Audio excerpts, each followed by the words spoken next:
What is a sponsor unit? New York City real estate is full of unique opportunities, and sponsor units are one of them. These units hold a distinct place in the city's housing landscape, especially for buyers hoping to avoid common hurdles like co-op board approvals. Whether you're an investor or a first-time buyer, understanding how sponsor units work can help you decide if this option fits your goals. The legalities of sponsor units come with their own legal considerations.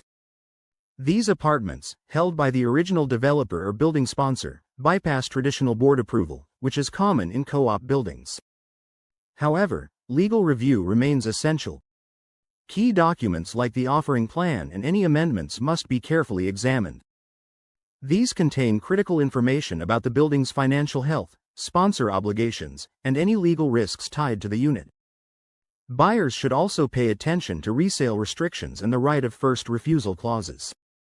These provisions can impact future transactions, limiting subletting or imposing waiting periods before resale. Legal complications may also arise with long-term rental histories or when verifying that previous tenants were lawfully vacated. Consulting a lawyer ensures that any transaction involving a sponsor unit meets all regulatory and legal requirements in New York.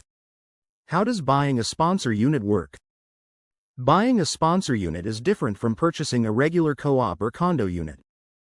The main advantage? No board approval.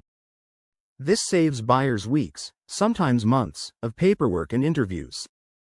Down payments can also be more flexible, negotiated directly with the sponsor, rather than fixed by a co-op board.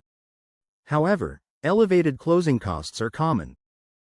Buyers often pay the New York City and state transfer taxes on behalf of the seller. Renovations may also be needed, especially if the unit is in its original condition, which is not unusual for sponsor apartments. Another consideration is the potential impact of unsold shares. Lenders might hesitate to approve mortgages for buildings where a large portion of units remain sponsor-owned. Buyers should work with an attorney to evaluate these financial indicators and their influence on mortgage terms. Understanding the sponsor unit process. A sponsor unit is an apartment that has never been sold since the building was converted into a co-op or condo. These conversions began in the 1970s and 1980s, when landlords transformed rent-regulated buildings into privately owned units.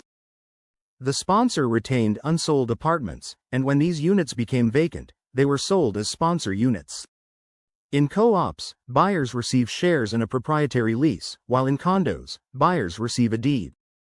This structural difference affects everything from legal rights to closing costs. Sponsor units are often exempt from the usual restrictions placed on resale or subletting, at least while the sponsor still owns them.